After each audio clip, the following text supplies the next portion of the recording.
Hi, I'm Gavin Edwards. I'm Unison's lead on social care. Unison is the largest union in the social care sector in the UK.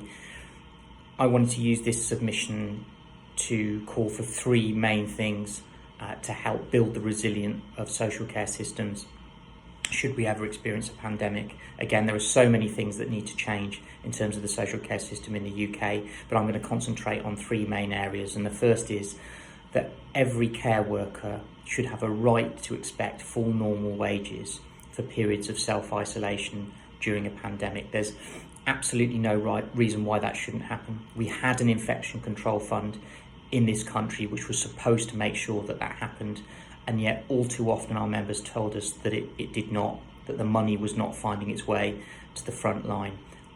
That's really important that care workers receive those wages, because it's obviously not their fault that they need to self-isolate. So it's important for them, but it's also important as an infection control measure to make sure that viruses can't spread in care homes and in other care settings. Secondly, every care worker should have a right to the correct PPE, particularly in the early stages of the pandemic in the UK.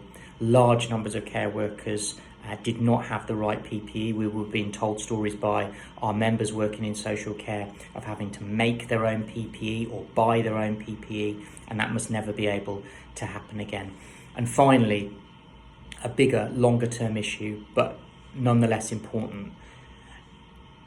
One of the things that contributed to the exposure of the care system in the UK is that it was not treated either by government or often by the people providing the services, in terms of the corporations providing those services, as a vital public service.